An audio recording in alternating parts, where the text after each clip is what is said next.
I'm going to start this by preferencing that this is early in the investigation, and I'm going to be providing you with preliminary information that's subject to change as the investigation goes through its normal course. There's a lot of work that needs to be done out there by our investigators and our forensics technicians, and as we follow up on this later on, we'll be providing additional information out to the media. Today, Tuesday, March 24th at 2:26 in the afternoon, Portsmouth Police Department Special Investigations Unit detectives were conducting surveillance in the area 7th and Madison, the Southside Garden Apartments. The detectives' attention became focused on a vehicle which was occupied by two males. The detectives approached the vehicle and started an interview with both the driver and the passenger. The passenger did exit the vehicle. However, the driver refused to exit the vehicle and at that time fled in the vehicle, almost striking a detective. A marked unit that was in the area initiated a pursuit on this vehicle. The pursuit continued on Effingham Street to 264, down to Portsmouth Boulevard to Shea Street, and eventually turning on to Collin Drive, a distance of about approximately 5 miles. The suspect vehicle pulled up in the front lawn of 19 Collin Drive, at which time the driver, the male, exited the vehicle and attempted to run inside the front door of 19 Collin. The primary officer in the pursuit exited his vehicle, initiated a very short foot chase, and deployed his taser towards the suspect as he was attempting to get into the house.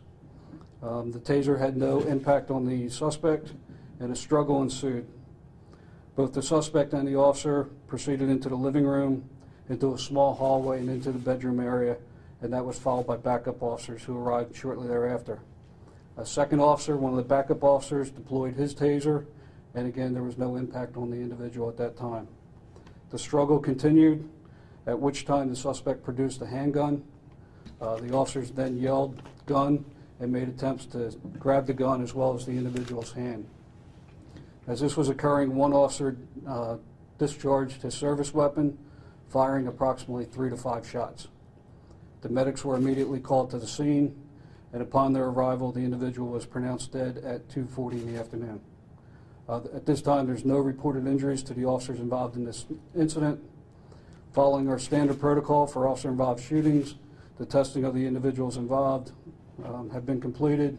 They'll be placed on administrative leave and eventually administrative assignment pending the outcome of the investigation. The Portsmouth Police Department's forensics unit is currently processing the scene that started once we obtained the search warrants to allow us to process both the vehicle and the house where the incident occurred.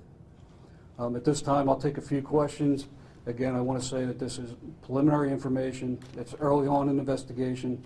All this information I provided is subject to change as we get into the investigation, interview everybody, and review all the information that becomes available to us during the investigation. Chief, what could you tell us about this drug investigation and the suspect's role in this investigation? Detectives were in the area Southside Garden Apartments conducting a surveillance, at which time there was some activity that brought their attention to this vehicle. They attempted to conduct an investigation of the vehicle and the occupants, and that's when this all rolled out. Were there any drugs found on the man that was shot? I don't have that information. Like I said, we just got into the house to begin processing the scene.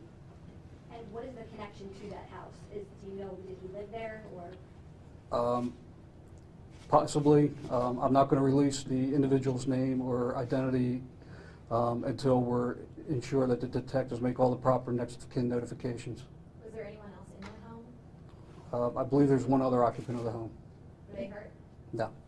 The vehicle itself, where was the vehicle located specifically? What type of vehicle was it? The vehicle was driven onto the front lawn of 19 Collin Drive, where the individual exited the vehicle and attempted to run right into the front door of the house.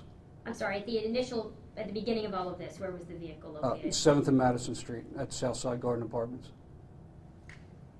I apologize for coming in late.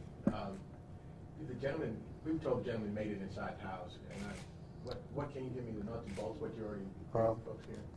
When the pursuit ended, the individual parked his vehicle on the front lawn of 19 Collin Drive, attempted to run into the front yard, at which time the primary officer of the pursuit started to give chase and deployed his taser in attempts to apprehend the subject. The taser had no impact on the individual. The individual was able to make it inside the house. A struggle ensued, which went through the living room, a small hallway, and a bedroom, from what I'm told, at which time backup officers in the pursuit arrived. A second officer deployed his taser. Again, there was no effect. Handgun was produced by the individual, causing one of the officers to discharge his weapon. Do you believe the handgun was on the suspect the entire time this was going on? I don't know. That's too early to tell for that. Do you think he recovered a handgun? I'm told that there is a weapon at the crime scene. And then when you said that there was no effect with the taser, was it because it didn't hit or it just didn't have an effect on him to stop? The information that I received is that when the tasers were deployed, it had no effect on the individual at all. Did both connections make it there? I'm not sure, but that's still subject to further investigation. Can you talk about the struggle? You said the struggle. It's a close quarter struggle, from what I understand. It's a small living room, hallway, bedroom, possibly the bathroom running off the hallway. I'm not exactly sure the layout of the house. I did not go into the crime scene, so I can't really tell you exactly what is there. Will the names of the officers be released that were involved in this? Later on, we will release the name of the officers involved, as well as once we ensure that notification to next of kin has been made, then we'll release that as well. Sorry, were they all placed on administrative leave or just the officer that fired? All three officers will be placed on administrative leave right up front. We go through a normal process, and eventually it could be placed on administrative duty pending the outcome of the investigation. Did the suspect ever fire that handgun that he had? I do not believe he fired a firearm. He produced the handgun. Did only one officer fire his weapon? Yes. Okay, and how many times was the suspect actually shot and where on the suspect's body? I don't have that information yet. Chief, partner, we just talked to the man's wife not too long ago. She's quite emotional. She said she was in the house, and she said that the officers had the upper hand and, in her words, beat him like a dog. Tased him several times and continued beating him. Then chased her out of the room. But she said that he had no chance, according to her. And she said that he had no gun. Okay. I can tell you, again, this is all based on preliminary information. It's subject to change as the investigation moves forward. This all occurred within a very short period of time, from when the subject exited his vehicle until the shots were fired. All of that will be pieced together. We'll interview everyone involved and present that information to the Commonwealth Attorney. Who was in the house at the time of the shooting when officers ran in pursuing the suspect? I believe there was one individual in the house. I do not know the identity of that person at this time. So it was 3 officers and 1 person? 3 officers, 1 suspect, and 1 person that was already inside the house. Chief, the passenger in the vehicle that was originally stopped, have they been charged with anything? Not at this time. He's being interviewed by detectives. The person who was in the house that you're not aware of the identity, where was that person in relation to the shooting? Close by? Same room? Again, the detectives are in the process of interviewing the people involved. I don't have that information right now in front of me. Did they die at the scene, this person? The suspect was pronounced at the scene, yes. Do you know? Were the officers hurt at all? There are no injuries to the officers. Do you know if the other person who was in the house was an eyewitness to the shooting? I do not know. What's the protocol for chasing someone inside a house? Do they know it's his house? Do they think someone else's safety was that? It becomes a fresh pursuit issue.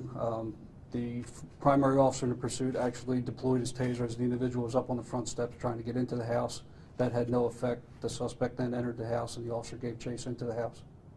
Do you think the pursuit policy was followed from the beginning to the end? Again, it's early on. We'll take a look at that and determine if there's anything that needs to be addressed through our administrative investigation.